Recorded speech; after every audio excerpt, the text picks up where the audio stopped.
Primeira carta de Timóteo.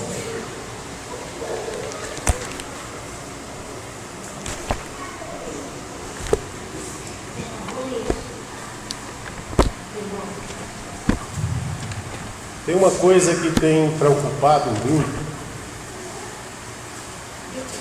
Não é preocupado a pessoas que não são sinceras, entende? Preocupa quem é sério. Não é verdade? Porque quem é sério se preocupa. Quem leva as coisas de Deus à brincadeira, tanto faz como tanto fez. Essa aqui é a realidade. A gente tem que ser sincero, transparente. Quem leva as coisas de Deus de qualquer forma não se preocupa com os acontecimentos, eu posso dizer, aberrantes mesmo, coisa assim horrível mesmo que está acontecendo no meio da igreja, né? Você tem uma ideia, a igreja ela tem sofrido um ataque muito grande com aquela síndrome do crescimento sem estrutura, entendeu? Porque é o seguinte, a igreja ela tem que crescer, mas ela tem que ter uma estrutura espiritual desse crescimento. Aí eu acredito o seguinte, que não tem como você ter o crescimento sem ter primeiro estrutura. Eu não creio nisso. Eu não creio que a pessoa cresça primeiro para depois ter estrutura. Não, é o inverso. Primeiro tem estrutura espiritual, estrutura ministerial, estrutura educacional na palavra, para poder ela ter um crescimento assim saudável, sabe? Porque o que tem de igreja hoje dividindo, o que tem de igreja hoje rachando, entendeu? Igrejas doentes, pessoas doentes, que não querem nada com a palavra de Deus, tem demais, tá? Então hoje eu vou tratar o assunto de seitas e heresias, dando continuidade hoje, tá? E eu queria que você abrisse Timóteo aí, 1 Timóteo 4, não é? É um texto clássico das seitas e heresias, né? É um texto bem clássico, né? 1 Timóteo 4, em que Paulo escreve para Timóteo dizendo assim: o Espírito, que é o Espírito de Deus, se está em maiúsculo, né? Quando se refere ao Espírito de Deus, se refere à letra maiúscula. O Espírito expressamente afirma expressamente que nos últimos tempos alguns se desviarão da fé e darão ouvidos a espíritos. Aí você vê que espírito na segunda parte já está em minúsculo, se referindo a espíritos demoníacos, enganadores, tá? Espíritos enganadores e a doutrinas de demônios. Quer dizer, demônio tem doutrina. Sob a influência da hipocrisia. De que é recheada essa doutrina de demônios? É recheada de quê? Hipocrisia, né? De homens mentirosos. Que coisa, hein? Que tem a consciência insensível, cauterizada. Talvez a tua Bíblia está cauterizada. Eles proíbem, aí vem aí a causa do acontecimento, do fato na época de Paulo, que estava acontecendo já. Proibição de quê? No casamento, tá? E ordenam a abstinência de alimentos que Deus criou para serem recebidos com ações de graças pelos que são fiéis e conhecem bem a verdade. Estava influenciando com aquela história lá dos legumes, né?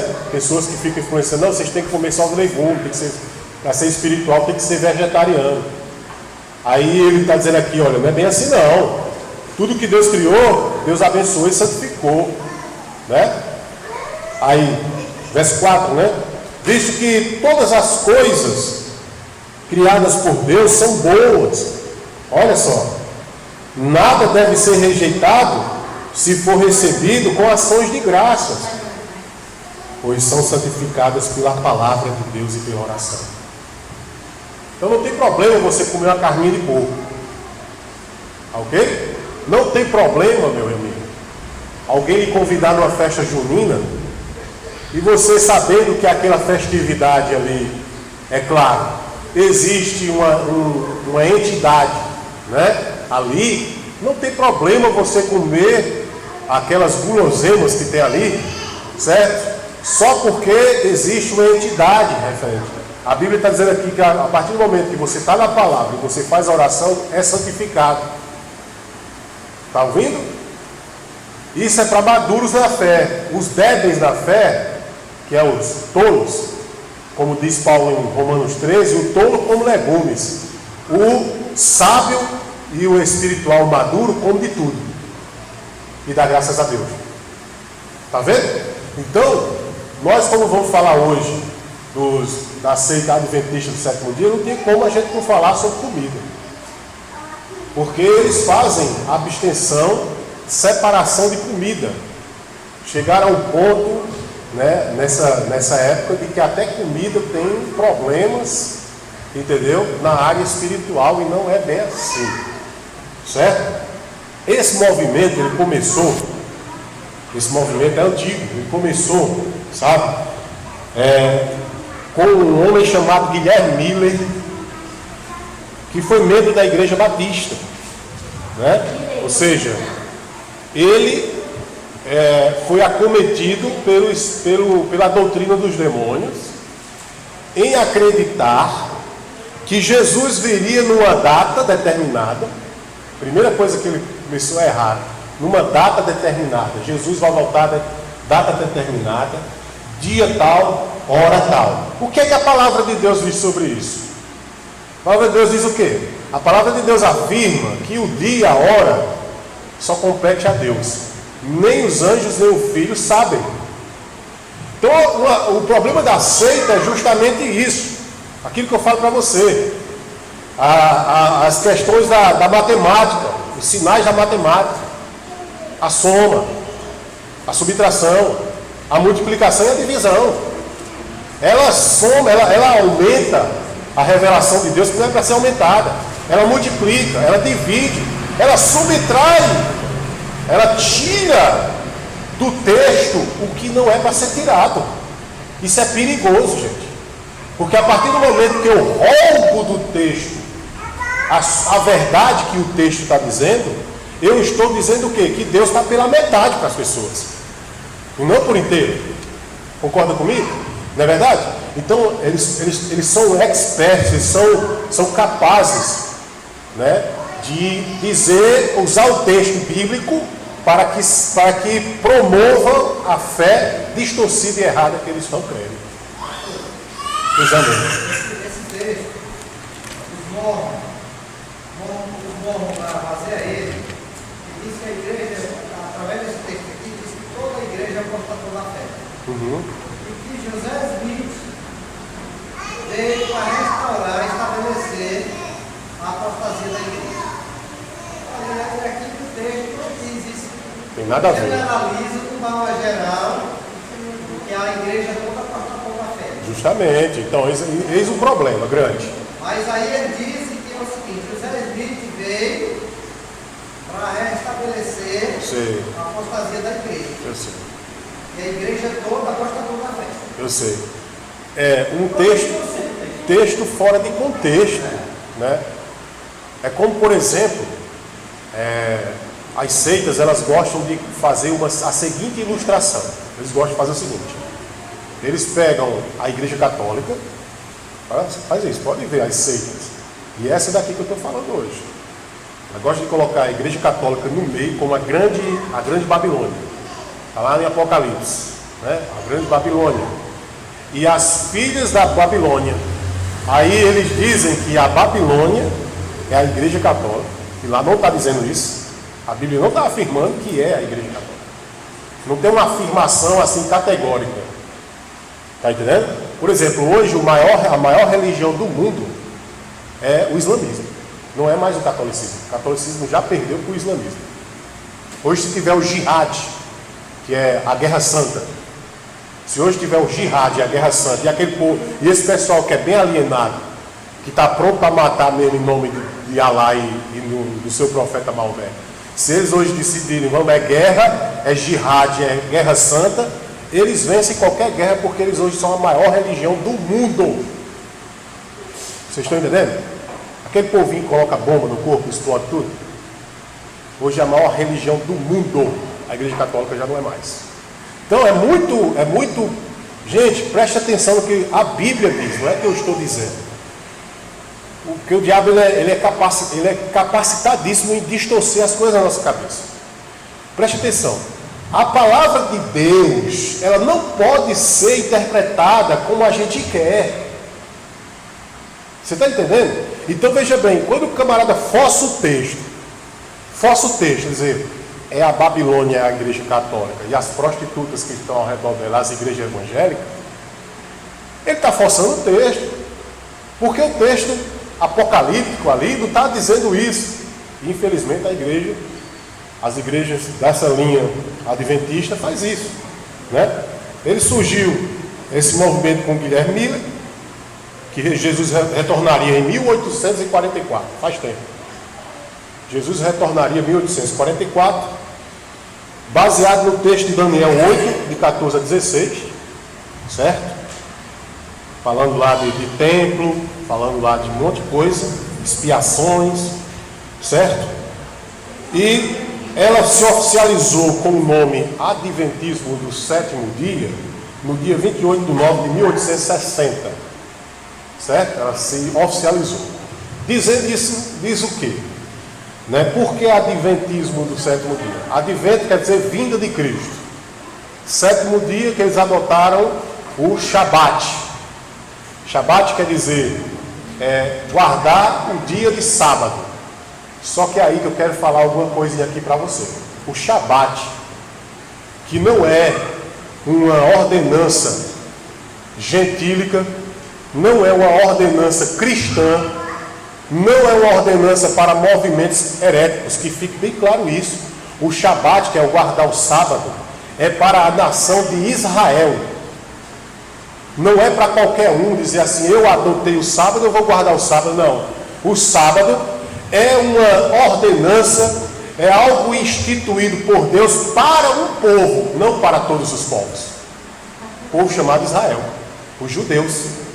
Está entendendo? Então o judeu, ele tem essa característica da guarda do sábado. O sábado não é só um dia específico.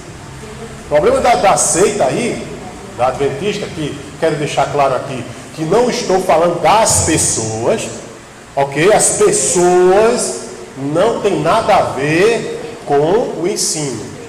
As pessoas separadas do ensino, quero deixar claro aqui. Porque para a pessoa não pensar que a gente está atingindo, né? Não é as pessoas, certo? É o ensino errado. Então, o Shabat, certo? No capítulo 2 de Oséias, se não me falha a memória, é versículo 11. Versículo 11, né? 2:11.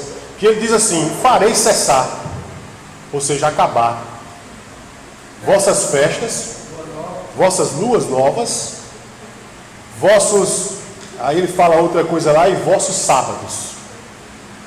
Cessar, acabar. Quando foi que aconteceu o cessar dessas festividades judaicas, destas luas novas comemorativas e dos sábados? Quando? Vocês têm ideia de quando foi que acabou esse negócio? Esse negócio acabou quando Jesus nasceu e veio cumprir toda a lei. Acabou. Jesus é a minha festividade, meu motivo de celebridade, de celebrar. Jesus é a lua, a estrela da manhã que ilumina a minha vida. Jesus é o meu descanso, Jesus é o meu sábado.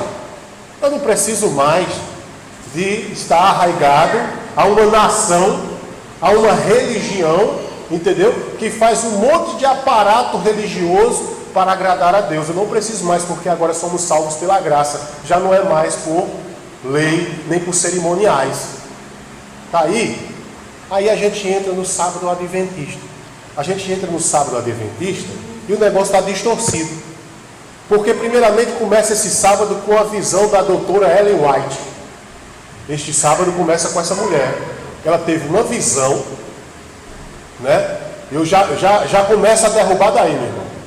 Porque a Bíblia fala que a gente não pode crer em novas revelações, e nem ter novas revelações, porque a revelação instituída por Deus nessa terra só foi a Bíblia Sagrada. E quem estiver com revelação está com o espírito demoníaco no texto que nós lemos agora. Quer que eu leia de novo o versículo? Está com o espírito demoníaco. Está com o espírito, porque é espírito de adivinhação. Quem está com revelação está com o espírito de adivinhação. Está querendo adivinhar a vida do povo. Está aqui a Bíblia dizendo: doutrina de demônios é quem vive com o negócio de revelação. Deus me revelou isso. Esses são os termos. Então a Ellen White, ela foi acometida por um espírito demoníaco, onde ela teve uma visão que deveria guardar o sábado, a Ellen White, entendeu? Daí ela instituiu do advento, que era a crença da época. Tipo, hoje qual é o movimento? Hoje o que é que nós vemos hoje de tão herético que a gente tem que estar combatendo, por exemplo? Hoje a gente tem que estar combatendo direto, quase sempre, essas heresias de nova revelação. A gente tem que estar combatendo esse espírito demoníaco de que os objetos são sagrados. Tem igreja com arca da aliança, igreja com copo d'água. Pode ver, a gente tem que estar combatendo. Nesta época, sabe qual era a heresia que estava sendo combatida? Sabe qual era a mentira satânica que o Satanás estava fazendo? Estava mostrando, dizendo que Jesus ia voltar em tal data, em tal hora, em tal lugar. Era essa a heresia da época. A coisa que tinha um lado bom, porque as pessoas queriam que Jesus voltasse. Mas qual era o lado ruim? Falta de conhecimento da palavra de Deus, onde o homem dizia o dia e a hora que Jesus ia voltar.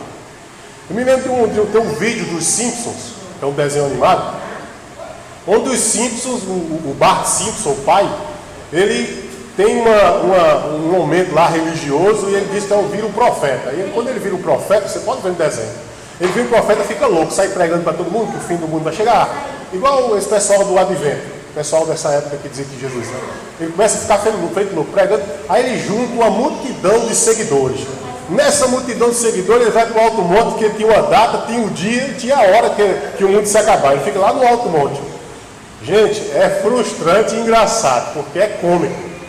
É cômico demais. Eles esperam um dia, 2 dias, vai ficar todo mundo cansado e debilitado, a ponto que quando um desperta e diz: isso não é verdade, não tem condições, não vai acontecer. Aí todo mundo desiste do profeta. A mesma coisa aconteceu nessa época. Quando disseram o dia, a hora que ia voltar Jesus, o pessoal vendeu até as propriedades que tinha. As pessoas venderam tudo. E o pior, foram 2 datas. A primeira ele deu uma desculpa que não é naquela data, depois ele deu a segunda data, aí que também não aconteceu. Que coisa horrível. Esse é o problema das seitas. O que é que está implícito, mergulhado dentro de uma seita? A mentira. Você viu o texto? Aí juntou o testemunho de Jeová também, mentindo também. Também é da mesma época, é contemporâneo, né? É tudo da mesma linhagem. O que é que diz a Bíblia aqui? Eles são mentirosos. Aí eu pergunto para você: você prefere acreditar na mentira ou na verdade? Eu, particularmente, porque a salvação é particular. Ninguém vai ser salvo agarrado na calcanhar de seu ninguém. Você sabia disso? Ninguém vai se agarrar no calcanhar e vai subir para o arrebatamento, não. Salvação é particular. Eu optei pela verdade. Então, eu não tenho compromisso com mentiras. E quando eu estou estudando a Bíblia, eu pego que eu estou crendo que alguma coisa está distorcida em mim, eu vou me ajoelhar, pedir perdão a Deus, entendeu? E eu volto até atrás com a pregação. Eu tenho essa coragem. Agora, estamos diante de uma seita século e séculos, que vem enganando, não é há 2 dias, não é há 10 anos, não é há 20 anos, não é há 50 anos, não é há 60 anos, é há séculos. O problema que eles têm é grande nesse sentido. Outro problema que eles têm, além do Shabat, o sábado. O sábado deles é diferente dos judeus. O dos judeus é original. O sábado guardado pelos adventistas é falsificado, porque eles não guardam todos os procedimentos e preceitos dos sábados, que é judaico. Ok? Outra coisa que é horrível nas seitas, e esta também tem, é o seguinte: é o acréscimo de conhecimentos para a salvação ou para a edificação. Para nós cristãos, nós cremos que a Bíblia é suficiente, não é verdade? Nós cremos que a Bíblia é suficiente para nos encaminhar a Deus e ao Deus revelado na pessoa de Jesus Cristo, onde nós encontramos a salvação. Logicamente, meus irmãos, que a Bíblia não nos dá a salvação. Ela nos salva. Olha, eu já vi pessoas dizerem que estava com a Bíblia aqui, estava com um terno e estava com a Bíblia dentro de um bolso. Uma Bíblia dentro de um bolso, aquelas Bíblias assim, pequenininhas dentro de um bolso, e alguém deu um tiro, né? Os Gideões, ou até aquela tem umas resumidas também já com o Antigo Testamento, e alguém deu um tiro e pegou o tiro da Bíblia e salvou ela. Acredite, irmão, a salvação não foi a Bíblia. A salvação foi porque Deus não quis que ele fosse naquele dia.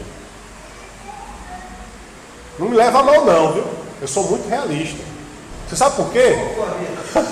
Quem poupou a vida foi Deus, não foi a Bíblia não. Entendeu? A gente tem que ser realista.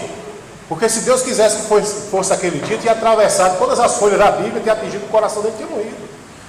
Por quê? Porque você vai da casa da Bíblia, se você ficar esperando o dia que eles vão refazer todo o estoque da loja, todo o estoque da loja, você pode observar quando os camaradas estão descarregando o caminhão com Bíblia, com livro, com inário, com CD, com tudo. Eles não pegam o produto como na época do Antigo Testamento, que quando era para pegar na Arca da Aliança, tinha que ter pessoas específicas. Você lembra disso da Bíblia? Tinha que ter pessoas, os sacerdotes, específicos levitas, para pegar, né, irmão Clóvis? Para pegar na Arca da Aliança, porque qualquer um podia pegar. Se pegasse, era fulminado, era totalmente devorado a fogo, certo? Você pode observar que eles pegam as caixonas de Bíblia, os camaradas que estão trabalhando lá no pesado, descarregando, eles jogam desse jeito assim a caixa, com as Bíblias dentro. Bom. Ou seja, se fosse sagrado, eles não podiam jogar a Bíblia nem desse jeito. Vocês estão entendendo?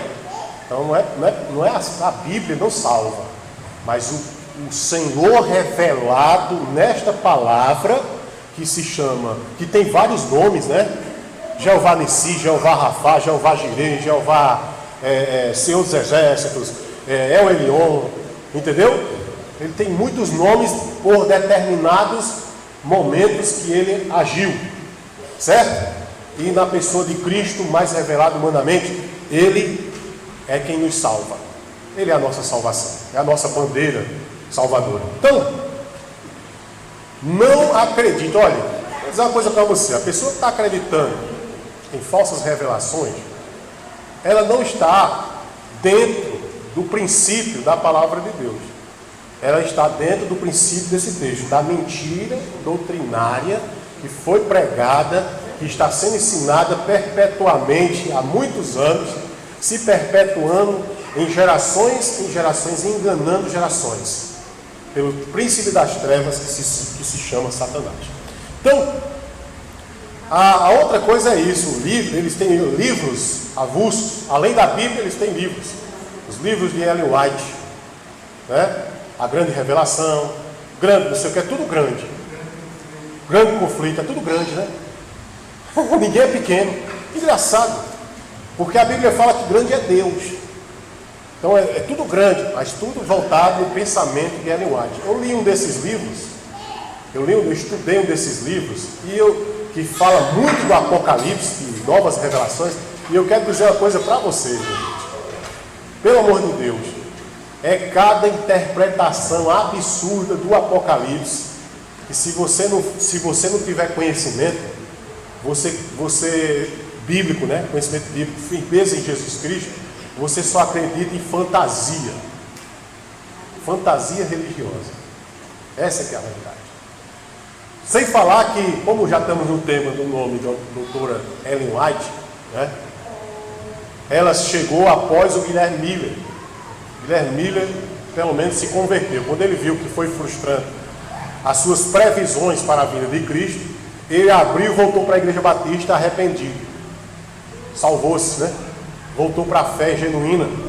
E o que acontece? A doutora Ellen White, juntamente com outro homem, assumiu o movimento adventista. E daí se perpetuou todas as heresias. O pior é que, veja bem, isso é mais grave, é mais agravante. O mais agravante é que, por exemplo, Você está diante de uma religião romana, o catolicismo, por exemplo. Todo respeito aos católicos, tá? O que é que eles creem? Basicamente, tá lá, Pai, Filho, Espírito Santo, tudo bem. Mas sempre tem uma Maria ali, né? Tem um Pedro acolá, tem uma Aparecida não sei aonde, não é assim? Então existe a idolatria estabelecida como dogma, como alguém que possa interceder para aquelas pessoas e outras coisas. Isso aí vem um conjunto de coisas que é brincadeira, é muita coisa. Me lembro quando eu dei essa aula de catolicismo na igreja de Araripe, pelo amor de Deus, foi um mês de discipulado só na apostila. Por quê? Porque é coisa demais, principalmente quando parte dos dogmas da antiguidade trazendo para hoje. É muita coisa, relíquia e tal. O pessoal adventista, eles não podem apontar para a idolatria católica não, minha gente. Vocês estão entendendo? Sabe por quê? Porque eles idolatram essa mulher chamada Ellen White. Como é que eu posso falar dos outros? Como é que eu posso dizer que eu tenho sinceridade? Como é que eu posso apontar, entendeu? Um erro, um pecado em alguém, se eu mesmo cometo o erro, entendeu? Que está acontecendo na minha igreja. Está entendendo? Está entendendo? Se a pessoa que está afirmando, olha, isso é idolatria, isso é pecado, não pode adorar outro Deus não. Você está entendendo? Se dentro da minha própria religião existe uma adoração, uma veneração, uma admiração que chega a ser assim uma coisa celestial. Deus é substituído. No meio do adventismo, Deus é substituído por Ellen White. Isso é terrível. Isso é terrível. Além de triste, né? Porque existem pessoas capacitadas lá dentro, com certeza. Só que existe um texto lá em Tessalonicenses, né? Azaf, meu filho, por favor, viu? Existe um texto lá em Tessalonicenses que diz que Deus lançou o espírito do erro, permitiu o espírito do erro. O que é o espírito do erro? É um espírito demoníaco que atua na mente das pessoas, e mesmo quando ela lê a Bíblia, ela vê a verdade, ela concorda com a verdade, mas ela diz, mas eu não creio assim, eu creio diferente. Isso é o espírito de Deus, não, é o espírito do erro. Você está entendendo? E esse espírito atua nas seitas, porque ele vê a verdade, ele concorda com a verdade, mas em dado momento a coisa prende dentro da cabeça dele, de forma que ele diz assim, mas eu não creio assim, eu creio como fulano de tal creio. Isso é diferente de hoje? É não. Tem alguma diferença hoje, minha gente? Tem não. Tem não. Tem pessoas que se você disser assim, olha, a Bíblia diz que nós não devemos fazer determinado assim, assim, assim. Você não pode, por exemplo, dá um exemplo hoje. Está acontecendo muito hoje. O camarada pega um garrafão daqueles de água, né? Ele pega um garrafão de água e sobe um monte. Aí ele, chegamos aqui no monte com esse garrafão de água, nós vamos orar, vamos ungir esses garrafões de água, e quem beber essa água, quem for abençoado com essa água, vai ser livre do seu quê? Do camarada que está oprimido, que está devendo todo mundo, que está cheio de demônio, que está cheio de problema, ele vai dizer, é aqui mesmo que eu vou resolver meu problema. É fácil. Aí o que acontece? Você diz para ele, olha, Deus disse que Jesus é suficiente, nele nós temos todas as coisas, cura, nós temos nele a salvação, nós temos nele a libertação, nós temos nele o perdão, nós não precisamos dessas coisas. Aí você disse a verdade, não disse? Aí ele é mesmo. Aí você concorda? Concordo.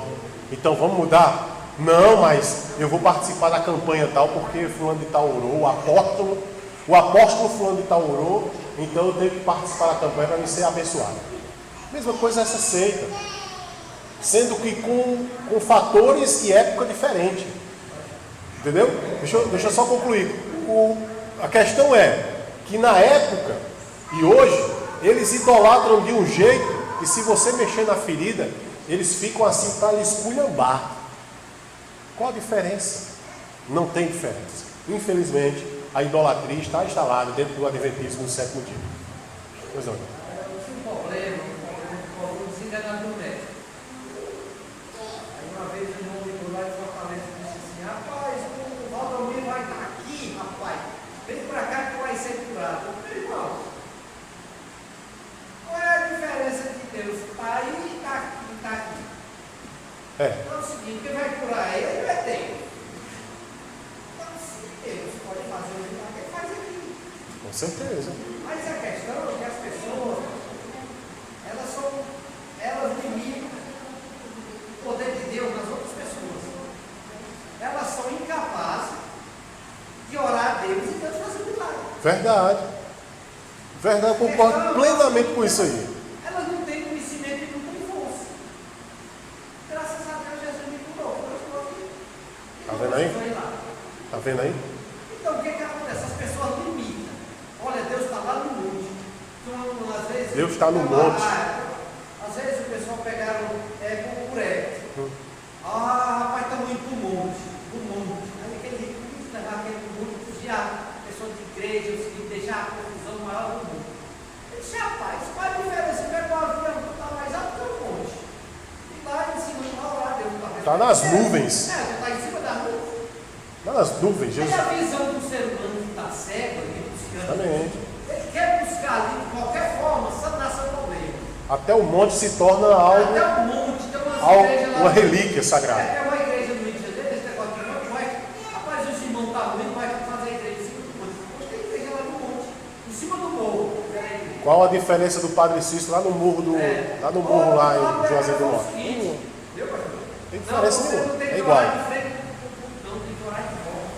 Tá vendo? Eu já vi disso, já vi. De costa, os levitas tocavam de costa. Aí dá as costas pro povo. Gente, sinceramente, é baboseira até umas horas. E o que nós estamos falando aqui? As três coisinhas básicas que tem no adventismo que não serve para nada. O sábado que não é deles, é judaico. As crenças que é além da Bíblia, com os livros grande, não sei o que, grande é Deus. Da doutora Ellen White, como se fosse um acréscimo à Bíblia. E a Bíblia não pode ser acrescentada. Aí você vem, essa última que nós estamos falando, a idolatria, que eles não admitem. Por exemplo, lá em Araripe tinha um senhor muito fervoroso nesse movimento. Fervoroso, entre aspas. Ele é muito fervoroso. E aí, ele, não sei o que, ele teve uma desavença lá na igreja, lá, na Adventismo, e partiu para outra igreja, uma igreja lá, pentecostal, a igreja. Aí o pastor começou a pegar no pé dele, discipulando e tal, e ele achou ruim. Aí o pastor disse assim, abra a sua Bíblia aí para me mostrar. Quando ele abriu a Bíblia, o que é que tinha dentro lá naquela página lá, aqui, entre o Novo e o Velho Testamento, aquela página em branco, que tem um significado, viu? Aquela página em branco, tá vendo? Tem um significado fantástico, espetacular, o artista. Qual é o significado? É que são 400 anos de silêncio. Você pode botar assim na sua Bíblia, bem grandão, se você quiser, até com uma letra bem bonita, você botar assim, ó, 400 anos do silêncio de Deus para com o povo de Israel. Deus passou 4 séculos caladinho com o povo. Sabe o que ele botou ali e colou lá? Colou a foto da doutora Ellen White. Quando o pastor pediu para ele abrir, ele sem querer abriu mesmo nessa página. Aí o pastor olhou e disse assim, tá vendo aí? Isso é idolatria. O senhor está idolatrando essa mulher. Qual a diferença do religioso que acende uma vela para o senhor que abre a Bíblia e fica olhando para o rosto dessa mulher? Não tem diferença. É idolatria do mesmo jeito. Infelizmente. Entendeu? Então, a questão é que o adventismo, ele tem toda essa crendice horrível.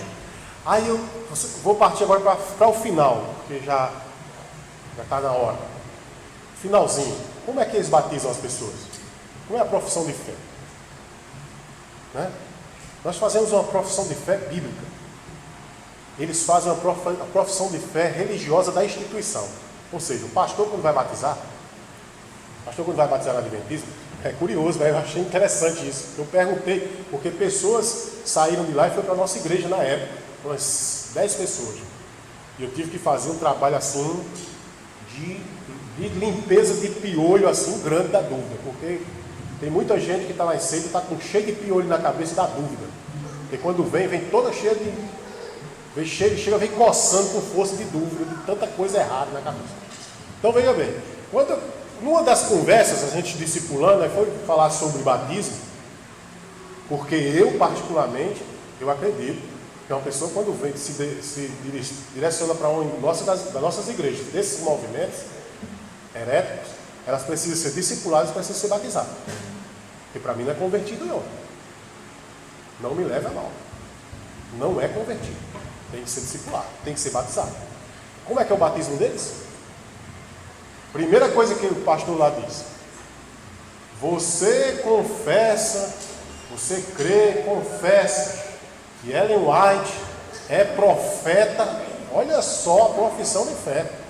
É profeta e que as suas revelações são de Deus. Nossa, isso aqui é uma profissão de fé demoníaca e distorcida. Entendeu, irmão? Por isso que precisa passar pelo crivo do discipulado e ser batizado mesmo, de fato, com conhecimento da palavra. Aí depois é que o pastor diz: agora eu te batizo, você concordou com a doutora Ellen White, agora eu te batizo em nome do Pai, do Filho e do Espírito Santo. Nossa, ficou a trindade, entrou mais alguém. A quarta pessoa que veio primeiro, que foi Ellen White. Deus ficou em segundo plano nesse batismo. Viu? Menino, né? Então, essas são as heresias que permeiam o adventismo, né? Que a Bíblia é apenas mais um livro, mas não é a palavra de Deus de fato. Então eles guardam o sábado falso, acréscimos à Bíblia com seus livros como se fosse a própria Bíblia, idolatria a Ellen White e o batismo, que é uma distorção, uma profissão de fé completamente mentirosa. Certo? Deus abençoe a sua vida. E esta foi a nossa aula de hoje sobre o Adventismo do sétimo dia. Você não se deixe enganar pelas seitas. Está aqui o texto dizendo: o Espírito de Deus afirma expressamente que nos últimos tempos alguns se desviarão da fé e darão ouvidos a espíritos enganadores e às doutrinas de demônios. Deus abençoe você, em nome de Jesus, e vamos orar agradecendo a Deus por esse tempo que nós tivemos a palavra de Deus. Amém? Obrigado, Senhor, pela Tua palavra. Obrigado, Senhor, por nos permanecer, se caso estamos, na Sua palavra, por abrir os nossos olhos. Por favor, não deixe os espíritos demoníacos nos enganar no caminho. Estamos no caminho que é Jesus, mas não deixe Ele nos tirar dessa vereda, deste caminho. Em nome de Jesus nós te pedimos e assim te agradecemos. Amém. E Deus abençoe você. Até a próxima, irmãos.